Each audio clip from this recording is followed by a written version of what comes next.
ಬಾಣಂತಿ ಜನನಿ ಸಾವಿನ ಬೆನ್ನಲ್ಲೇ ಮತ್ತೊಂದು ಘಟನೆ ಬೆಳಕಿಗೆ ಬಂದಿದೆ. ಆಸ್ಪತ್ರೆಯಲ್ಲಿ ಡೆಲಿವರಿ ಬಳಿಕ ಕೊನೆಯುಸಿರೆಳೆದಿದ್ದಾರೆ ಎಲಿಜಬೆತ್.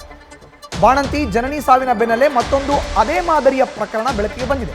ಆಸ್ಪತ್ರೆಯಲ್ಲಿ ಡೆಲಿವರಿ ಬಳಿಕ ಕೊನೆಯುಸಿರೆಳೆದಿದ್ದಾರೆ ಎಲಿಜಬೆತ್. ಉಸಿರಾಟದ ತೊಂದರೆಯಿಂದ ಬಳಲುತ್ತಿದ್ದಂಥ ಬಾಣಂತಿ ಕೊನೆಯುಸಿರೆಳೆದಿದ್ದಾರೆ. ಅವರ ಸಾವಾಗಿದೆ.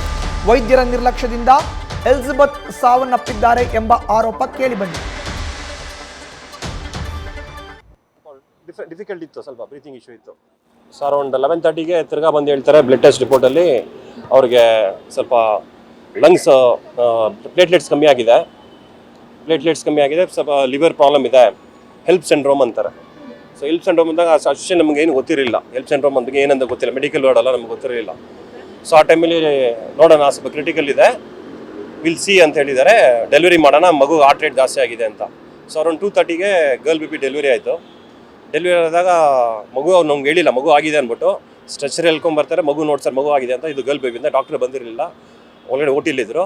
ಅರೌಂಡ್ 3:30ಗೆ ನನಗೆ ಓ ಟಿಗೆ ಕರೆದ್ರು ಡಾಕ್ಟ್ರು. ಹೋಗಿ ನೋಡಿದೆ, ಮಿಸ್ಸಸ್ಸು ನೋಡಿದೆ ಇದ್ದರು, ಮಾತಾಡ್ತಿದ್ರು. ನಂತರ ಫುಲ್ಲಾಗಿ ಮಾತಾಡಿಲ್ಲ, ಗರ್ಲ್ ಬೇಬಿ ಅಂತ ಹೇಳಿದೆ. ಸೊ ಆಮೇಲೆ 5 o'clock MIC ಶಿಫ್ಟ್ ಮಾಡಿದ್ರು ಮಿಸ್ಸಸ್ನ.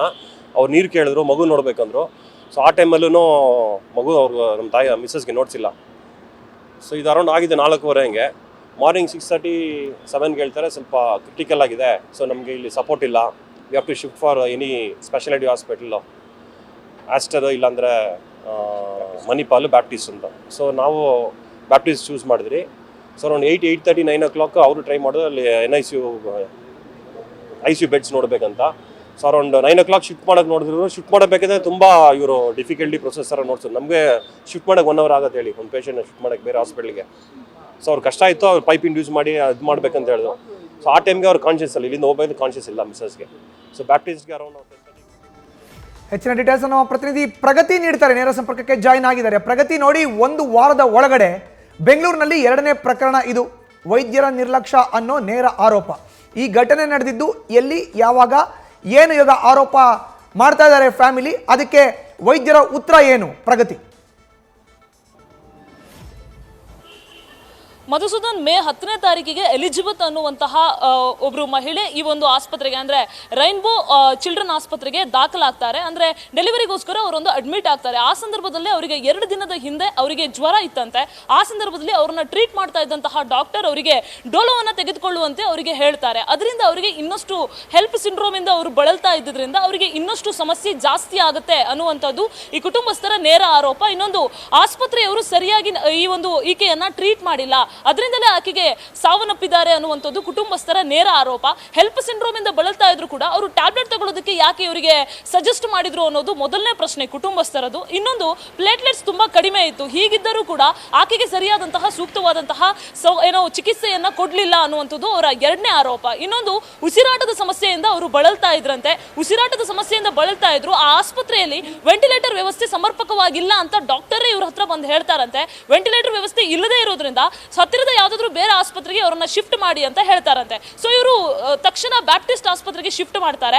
ವೆಂಟಿಲೇಟರ್ ಸೌಕರ್ಯ ಇಲ್ಲದೆ ಇದ್ದ ಮೇಲೆ ಅಡ್ಮಿಟ್ ಯಾಕೆ ಮಾಡ್ಕೊಳ್ಬೇಕಾಗಿತ್ತು, ಮತ್ತೆ ಆ ಆಸ್ಪತ್ರೆಗೆ ಯಾಕೆ ರೆಫರ್ ಮಾಡಬೇಕಾಗಿತ್ತು ಅನ್ನೋದು ಇವರ 3ನೇ ಪ್ರಶ್ನೆ. ಇನ್ನೊಂದು, ಇಷ್ಟೆಲ್ಲ ಆದ್ರೂ ಕೂಡ ಇನ್ನೊಂದು ಮೈನ್ ಆಗಿ ಇವರು ಮೇಜರ್ ಆಗಿ ಮಾಡಿರುವಂತಹ ಆಸ್ಪತ್ರೆಯ ಮಿಸ್ಟೇಕ್ ಏನಪ್ಪಾ ಅಂತ ಕೇಳಿದ್ರೆ, ಡಿಸ್ಚಾರ್ಜ್ ಸಮರಿಯಲ್ಲಿ ಎಡವಟ್ಟು ಮಾಡಿದ್ದಾರೆ. ಸಾಮಾನ್ಯವಾಗಿ ನಿಮಗೆ ಆಸ್ಪತ್ರೆಗೆ ಅಡ್ಮಿಟ್ ಆದಾಗ ನಿಮ್ಗೆ ಏನೆಲ್ಲ ಟ್ರೀಟ್ಮೆಂಟ್ ಮಾಡಿದ್ದಾರೆ ಅಂತ ಗೊತ್ತಾಗುವಂಥದ್ದು, ಯಾವ್ಯಾವ ರೀತಿಯಾದಂತಹ ಮೆಡಿಕಲ್ ಟ್ರೀಟ್ಮೆಂಟ್ ನಡೆದಿದೆ ಅಂತ ಗೊತ್ತಾಗುವಂಥದ್ದು ಆ ಡಿಸ್ಚಾರ್ಜ್ ಸಮರಿಯಲ್ಲಿ.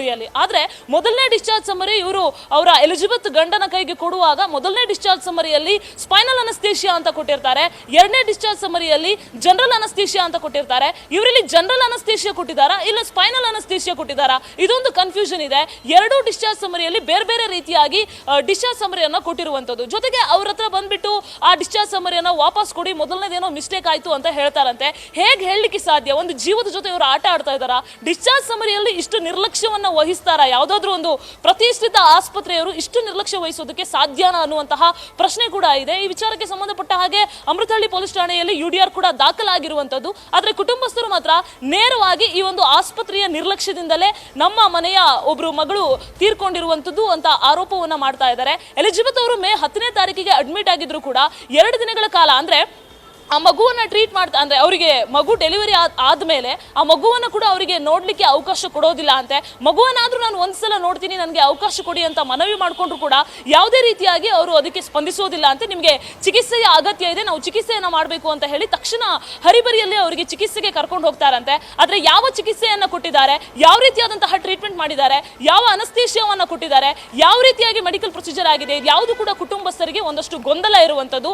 ಹಾಗಾಗಿ ಈಕೆ ಸಾವನ್ನಪ್ಪಿರೋದಕ್ಕೆ ನೇರವಾಗಿ ವೈದ್ಯರೇ ಕಾರಣ ಅಂತ ಆರೋಪ ಮಾಡ್ತಾ ಇದ್ದಾರೆ. ಆದ್ರೆ ಈ ವಿಚಾರಕ್ಕೆ ಸಂಬಂಧಪಟ್ಟ ಹಾಗೆ ನಾವು ರೈನ್ಬೋ ಚಿಲ್ಡ್ರನ್ ಆಸ್ಪತ್ರೆಯ ಆಡಳಿತ ಮಂಡಳಿಯನ್ನ ಸಂಪರ್ಕ ಮಾಡುವಂತಹ ಸಂದರ್ಭದಲ್ಲಿ ಯೂನಿಟ್ ಹೆಡ್ ಹೇಳ್ತಾರೆ, ಇದು ಅವ್ರು ಬರುವಂತಹ ಸಂದರ್ಭದಲ್ಲೇ ಅವರ ಪರಿಸ್ಥಿತಿ ತುಂಬಾ ಗಂಭೀರವಾಗಿತ್ತು, ಹೆಲ್ಪ್ ಸಿಂಡ್ರೋಮ್ ಇಂದ ಬಳಲ್ತಾ ಇದ್ದರಿಂದ ಅವರಿಗೆ ಒಂದಷ್ಟು ಸಮಸ್ಯೆಗಳಿತ್ತು. ಸೊ ಹಾಗಾಗಿ ನಮಗೆ ಟ್ರೀಟ್ ಮಾಡೋದಕ್ಕೂ ಕೂಡ ಕಷ್ಟ ಆಯಿತು. ಯಾವಾಗ ನಮ್ಮ ಕೈ ಮೀರಿ ಹೋಗ್ತಾ ಇದೆ ಅಂತ ಗೊತ್ತಾಗುತ್ತೆ ತಕ್ಷಣ ನಾವು ಅವರನ್ನ ಬೇರೆ ಆಸ್ಪತ್ರೆಗೆ ಶಿಫ್ಟ್ ಮಾಡ್ತೀವಿ. ಆದ್ರೆ ಬೇರೆ ಆಸ್ಪತ್ರೆಯಲ್ಲೂ ಕೂಡ ಅವರಿಗೆ ಚಿಕಿತ್ಸೆ ಫಲಕಾರಿ ಆಗ್ಲಿಲ್ಲ. ಇದರಲ್ಲಿ ನಮ್ದು ಯಾವುದೇ ರೀತಿಯಾದಂತಹ ನಿರ್ಲಕ್ಷ್ಯ ಇಲ್ಲ ಅಂತ ಹೇಳ್ತಾರೆ. ಬಟ್ ಕ್ಲಿಯರ್ ಕಟ್ ಆಗಿ ಡಿಸ್ಚಾರ್ಜ್ ಸಮರಿಯಲ್ಲಿ ನೆಗ್ಲಿಜೆನ್ಸ್ ತೋರಿಸಿರುವಂತದ್ದು, ಆಸ್ಪತ್ರೆಯ ದಿವ್ಯ ನಿರ್ಲಕ್ಷ್ಯಕ್ಕೆ ತೋರಿಸಿರುವಂತದ್ದು ಇಲ್ಲಿ ಗೊತ್ತಾಗ್ತಾ ಇರುವಂತದ್ದು. ಮಧುಸೂದನ್, ಧನ್ಯವಾದ ಪ್ರಗತಿ ನಿಮ್ಮ ಮಾಹಿತಿಗೆ. ನ್ಯೂಸ್ ಫಸ್ಟ್ ನಿರ್ಭೀತಿಯಿಂದ ನಿಮ್ಮ ಪರವಾಗಿ.